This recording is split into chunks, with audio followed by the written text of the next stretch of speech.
आइए कहानी एक्सप्रेस के साथ एक सफर पर, जहां हर स्टेशन पर मिलेगा आपको एक ऐसा अनुभव जो आपके दिल को छू जाएगा। आपके लिए है यह सफर। आप तैयार हैं? तो चलिए, यह सफर शुरू होती है।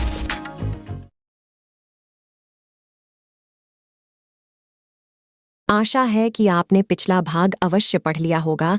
यदि नहीं तो इस अंक को पढ़ने से पहले पूर्व अंक को पढ़ लीजिएगा। कोरोना महामारी के कारण आजकल हमें रोज ऑफिस नहीं जाना पड़ता था। हम एक दिन ऑफिस जाते और एक दिन की छुट्टी रहती। तनख्वाह भी 70% ही मिला करती थी। तो हम सबने सोचा कि क्यों न किसी रोज उस कब्रिस्तान को देखकर आए। आखिर वो लड़की थी कौन? मैं, उमेश, भावेश और मुराद। सभी ने परसों के अगले दिन ही जाने का निर्णय किया। आज वो दिन था जब हम सब वहां जाने के लिए निकले। मुराद अपनी कार लेकर मेरे घर आ गया था। उमेश भी साथ था। हम सब में से मुराद के पास ही कार थी। फिर हम कार लेकर भावेश के घर पहुंचे। भावेश भी तैयार बैठा था। उसे हमने फोन पर ही अपने आने की खबर दे दी थी। फिर हम अब निकल गए। घर वालों से हम सब ने इंडिया गेट घूमने की इजाज़त ले ली थी और अब हमारा कारवां शुरू हो चुका था। जहां एक तरफ पूरे देश में बारिश के कारण बाढ़ आई हुई थी, वहां हम दिल्ली में एक बूंद बारिश के लिए भी तरस गए थे। लेकिन आज मौसम काफी सुहावना हो गया था। आज आकाश मेघ से लदे हुए थे। ठंडी हवा बह रही थी। धूप नाम की कोई चीज नहीं थी, जिसके कारण सुबह में भी शाम होने जैसा महसूस हो रहा था, और जबकि अभी दिन के 11 भी नहीं बजे थे। हमने रफ़ी साहब के रोमांटिक गीत चलाया। आज मौसम बेईमान है बड़ा। मैंने पूछा चांद से कि देखा है कहीं मेरे यार सा हंसी। चांद ने कहा, चांदनी की कसम। आदि आदि। दिन का समय था, सो सड़क पर आज ट्रैफिक भी था। हम यूं ही मस्त मस्त गाने गाते हुए हम चलते गए। मुराद बहुत ही अच्छा चालक था। वह गाड़ी बहुत सावधानी से चलाता था। गाने की आवाज इतनी अधिक नहीं करने देता जिससे सड़क पर कोई दुर्घटना हो सके। हम सभी में से वह सबसे समझदार था। मैं उसे बीच बीच में रास्ता बताता जा रहा था। थोड़ी देर में हम उसी रास्ते पर पहुंच गए थे। एक तरफ जंगल और एक तरफ गंदे नाले की ऊंची दीवारें। दिन का समय था तो जाहिर है कि कोई वैसा महसूस नहीं कर सकता जैसा मैंने उस रात किया था। लेकिन फिर भी आम सड़कों की तुलना में यह रास्ता डरावना तो था ही। जंगल दिन में भी काफी भयावह था।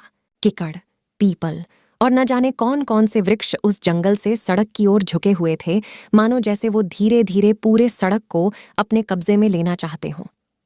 इक्का दुक्का बाइक सवार दिख जाते थे। कुछ आवारा कुत्ते भी सड़क पर इधर उधर घूम रहे थे। एक दूसरे पर भौंक रहे थे।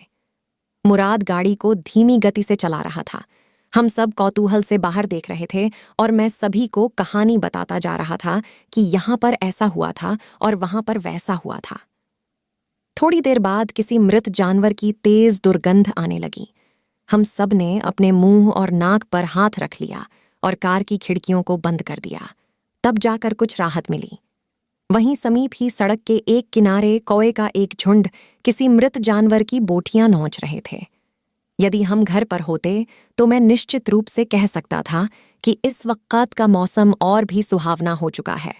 गर्मी का नामो निशान तक नहीं था। आकाश में काले घनघोर मेघों ने बसेरा कर लिया था। दिन में भी रात जैसा माहौल बन रहा था। लेकिन हम घर पर नहीं थे और हम यहाँ जिस खोज में आए थे, वैसे स्थिति में ऐसा मौसम और भी भयभीत कर रहा था। मैं आप सभी को बताना चाहूंगा कि हम चारों उन लोगों में से हैं जो किसी भूत, प्रेत या जादू टोना में विश्वास नहीं करते थे। क्या करें यार, आगे चले या नहीं? मैंने मुराद से कहा। क्यों, अभी और भी दूर हैं क्या? मुराद ने पूछा। नहीं नहीं, बस पहुंच ही गए समझ, लेकिन किसी मुसीबत में न पड़ जाएं। मैंने शंका जाहिर। क्यों बे, तुझे दिन में डर लग रहा है? रात को तो डार्लिंग को बाइक पर घुमा रहा था। भावेश ने मस्खरी की तो सब हंसने लगे। चलो फिर, डरता वरता थोड़े ही हूं, मैंने उमेश के कंधे पर मार कर कहा। और हमारी गाड़ी वहां पहुंच चुकी थी जहां मैंने बाइक रोकी थी उस रात। बस इसी जगह मैंने बाइक रोकी थी, फिर उसे आगे जाकर दाएं मुड़ते देखा था और फिर मैं वापस लौट गया था। लौट नहीं गया था, साले दुम दबाकर भाग गया था। भावेश ने फिर मस्खरी की। साले चुप हो जा तू, तू होता ना तो पैंट गीली हो जाती तेरी। वो तो मैं था जो इतनी हिम्मत थी, मैंने कहा। कर आगे बढ़ी तो हमने दाएं तरफ सच में ही एक कब्रिस्तान देखा, जैसा कि हमने घर पर ही गूगल मैप में भी देखा था। भावेश ने गाड़ी साइड में लगा दी। अब क्या करना है? मुराद ने पूछा। करना क्या है, चलते हैं अंदर एक बार, उमेश ने कहा। लेकिन सावधानी तो रखनी ही पड़ेगी, मुराद ने कहा। हाँ बिल्कुल, मैंने कहा। हनुमान चालीसा पढ़ते हुए चलते हैं भाई, उमेश ने मजाक किया। मुझे तो नहीं आती भाई, मुराद ने हंसकर जवाब में कहा। तो तू कुरान ए पाक की आयतें बोल लियो, वैसे भी ये कब्रिस्तान है, भावेश ने कहा। हम सब हंसते हुए गाड़ी से उतरे और कब्रिस्तान की ओर बढ़ने लगे। हम सब एक साथ थे, आगे बढ़ते हुए। अब तो सड़क पर काफी देर से कोई वाहन या पैदल यात्री तक भी नहीं दिखा था। हम चारों आगे बढ़ते हुए कब्रिस्तान के द्वार पर पहुंचे ही थे कि अचानक एक बहुत ही डरावनी सी काली व मोटी बिल्ली ने हमारा रास्ता काट दिया। उसकी आंखें इतनी डरावनी चमक रही थीं कि पूरे बदन में सिहरन उठ गई थी। हम बिल्ली के रास्ता काटने वाली किसी भी मान्यता को नहीं मानते थे, लेकिन न जाने क्यों आज मानने का मन कर रहा था। मैं सभी को बोलना चाहता था कि छोड़ो, हम सब वापस घर चलते हैं, लेकिन ये सोचकर चुप रह गया कि मुझे ये लोग डरपोक का तमगा न दे दें। बहुत डरावनी थी यार, मुराद ने कहा। हाँ यार, मैंने तो बहुत बिल्लियां पाली है बचपन में, लेकिन ऐसी बिल्ली नहीं देखी कभी, उमेश ने होंठ को जीभ से गिला करते हुए कहा। अब तो शायद भावेश का गला भी सूख रहा था। हमने पहले तो द्वार से ही कब्रिस्तान में झांकने की कोशिश की। हमने कब्रिस्तान में प्रवेश किया। गेट खुला हुआ ही था। वह एक लोहे की मोटी सी छड़ों वाली गेट थी, जो शायद सालों से कभी बंद नहीं की गई थी। प्रवेश द्वार पर बाईं ओर एक शिलालेख था, जो बहुत ही पुरानी मालूम होती थी, धूल और कुछ बेल लताओं से ढकी हुई। उमेश ने एक लकड़ी उठाकर शिलालेख पर से टहनियों और लताओं को हटाने का प्रयास किया। वहां उर्दू में कुछ लिखा हुआ था। हम सभी में से केवल मुराद ही उर्दू जानता था। मुराद, पढ़कर बता क्या लिखा है, उमेश ने कहा। मुराद ने गौर से देखकर बताया, ये उर्दू नहीं है, यह अरबी में लिखा है, और अरबी मुझे नहीं आती। अरे ठीक से पढ़कर देख, कुछ तो समझ आ रहा होगा, मैंने कहा।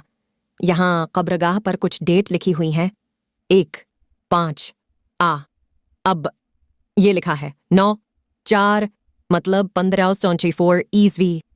मुराद ने जोड़ तोड़कर पढ़ा। इसका क्या मतलब हुआ कि ये 1594 की कब्रिस्तान है, भावेश ने पूछा। शायद, लगता तो यही है, मुराद ने कंधे उचकाकर कहा। अबे क्या बकवास है, इतनी पुरानी कब्रगाह दिल्ली के आसपास कहां से बच गई, उमेश ने अविश्वास जताया। क्यों नहीं हो सकता भाई, घर पहुंचेंगे ना तब तू गूगल पर सर्च करियो दिल्ली इज हॉन्टेड प्लेस, तब तुझे पता चलेगा, मैंने उमेश से कहा। अजीब है, ऐसा कब्रिस्तान मैंने कभी नहीं देखा, मुराद ने कहा। अंदर पूरा उजाड़ था। दूर दूर पर कब्र बने हुए थे, जिन पर अब तक कितनी झाड़ियां उग रही थीं। ये कब्रिस्तान कम और जंगल ज्यादा लग रहा था। लगता है यहाँ राजघरानों या रसूख वाले लोगों की लाशें दफन हैं, मुराद मुआयना करते हुए धीरे से बुदबुदाया। हम अंदर बढ़ने लगे एक साथ। नीचे सूखे पत्तों पर पैर पड़ते ही उनकी चरमराहट की आवाजें आने लगतीं। ऊपर से इतना सन्नाटा कि हमारी रूह कांप जाए।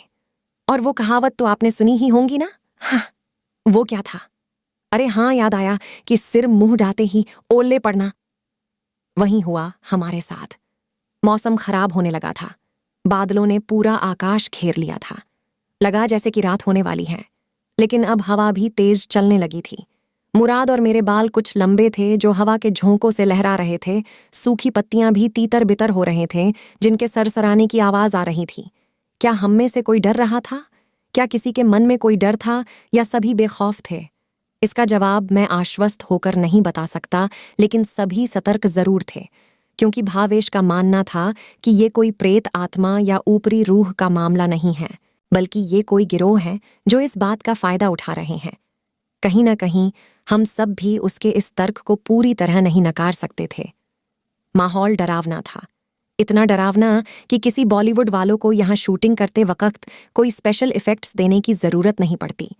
ऊपर से किसी मृत शरीर की बदबू भी दिमाग खराब कर रहा था, क्योंकि पहले से ही दिन में भी हल्का सा अंधेरा था।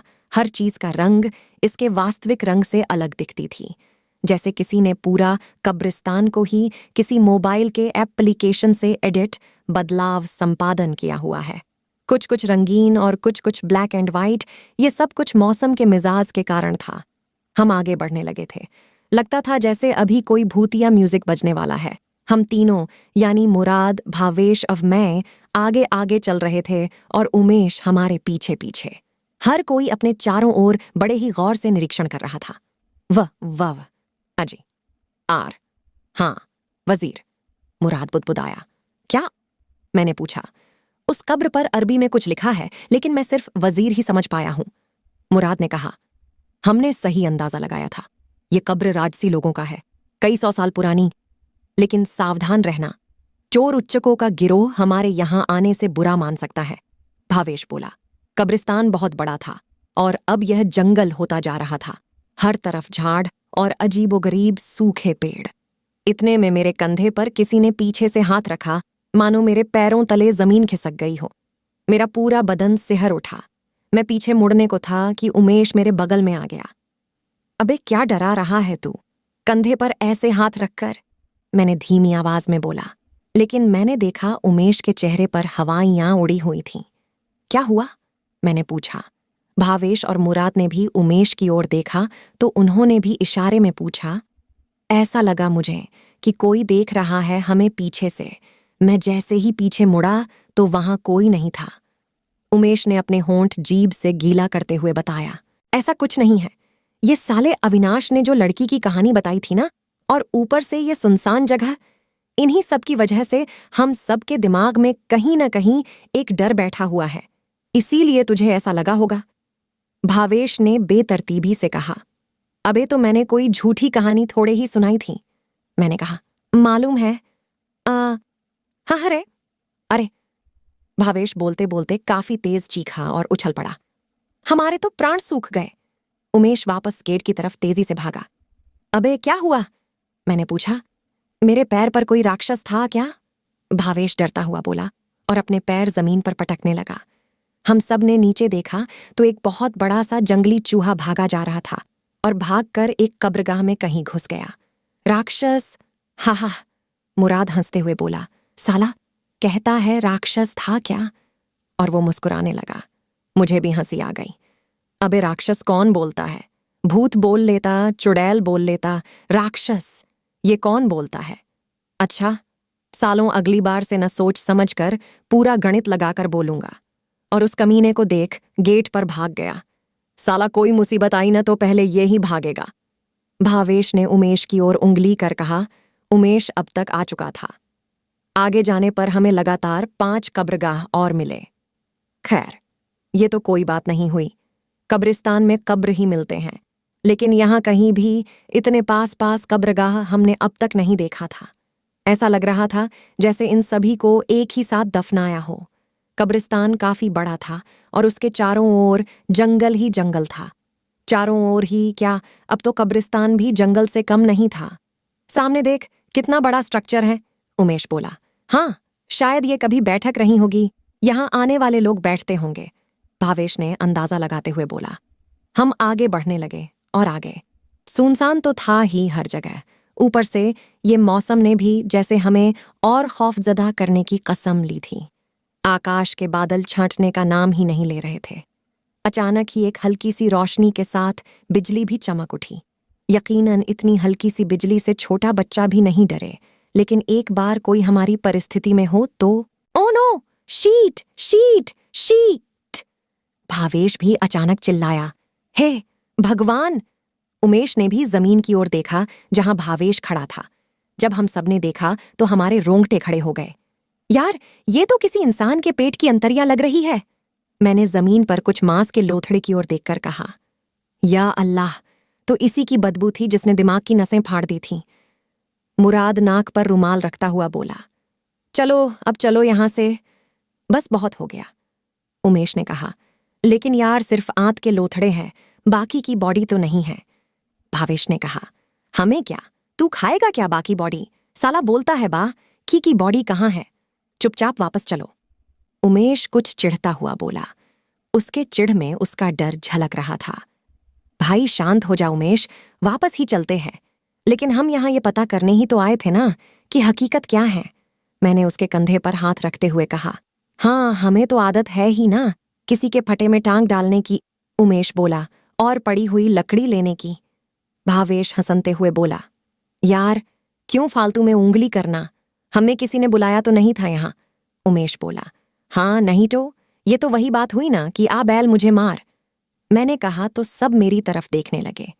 क्या भाई, मुझे लगा मुहावरा बोलना है। मैंने उन्हें कहा और मुस्कुराया।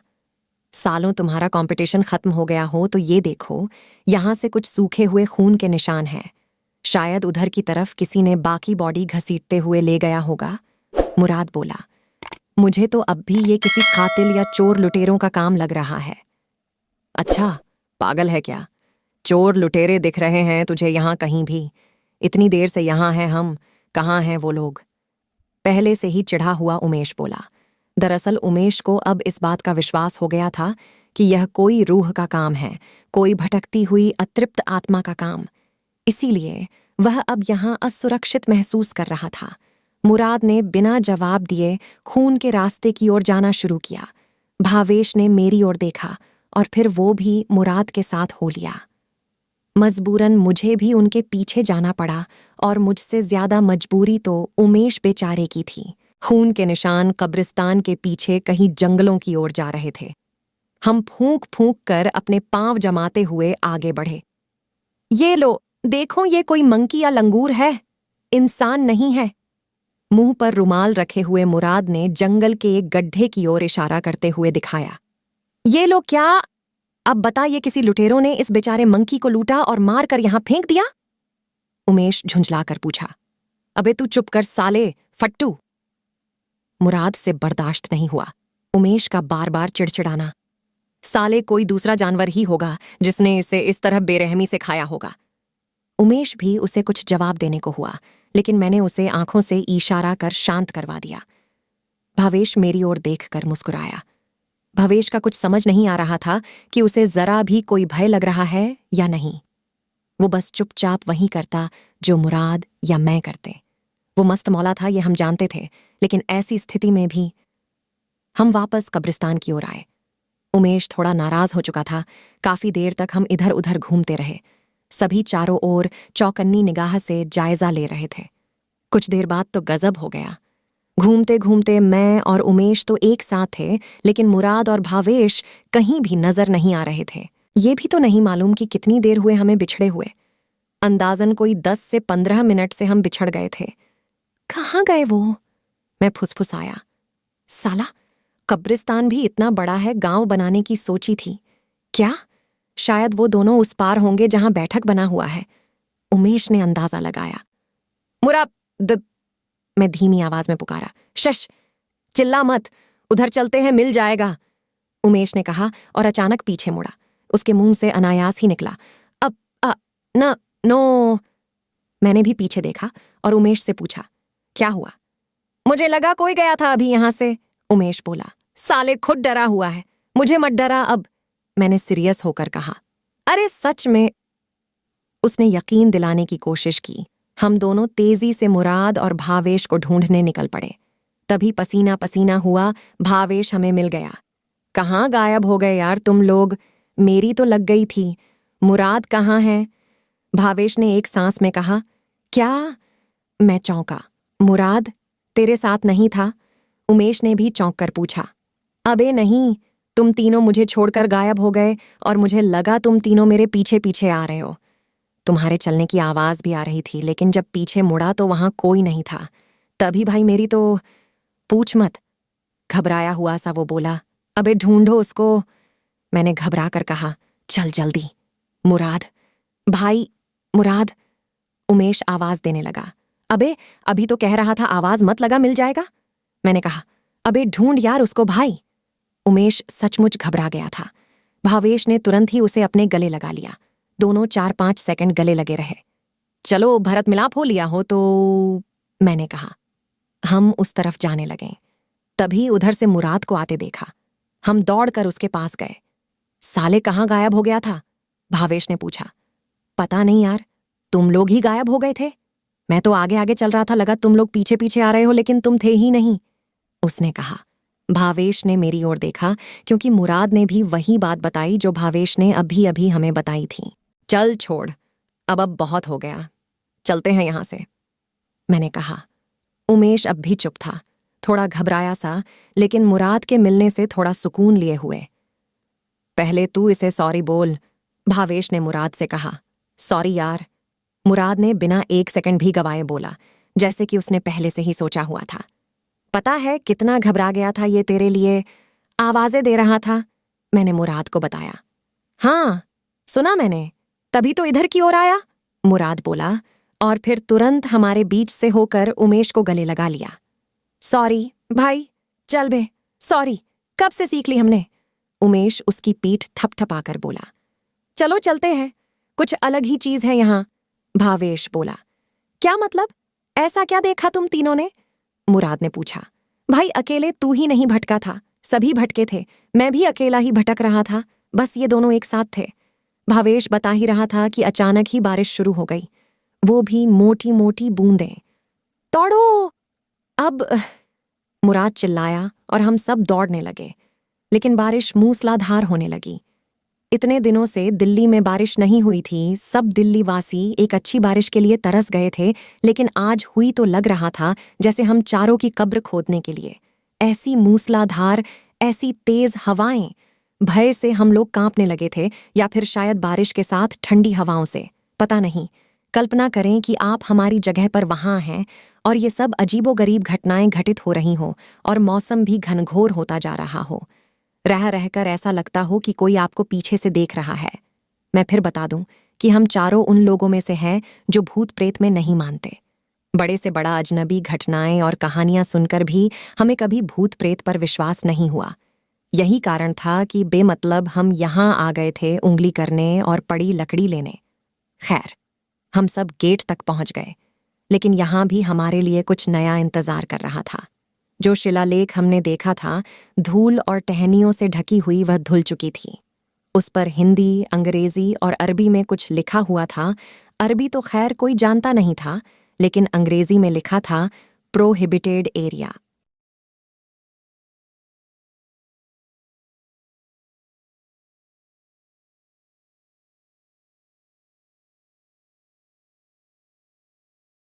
पूरी वीडियो देखने के लिए आपका बहुत बहुत धन्यवाद। अगर आपको हमारी कहानियां पसंद आ रही हैं, तो वीडियो को लाइक करें और हमें आपकी मदद की बहुत ज़रूरत है। हमारे चैनल में सब्सक्राइबर बहुत कम है, तो हमारे साथ जुड़िए, हमारे चैनल को सब्सक्राइब करिए। इससे हमें और भी अच्छे अच्छे कहानियां बनाने के लिए मोटिवेशन मिलेगी और आप और बेहतरीन कहानी सुन पाएंगे। आप और भी बेहतरीन शानदार कहानियां सुनना चाहते हैं, तो हमारे चैनल कहानी एक्सप्रेस को सब्सक्राइब करना ना भूलें। धन्यवाद।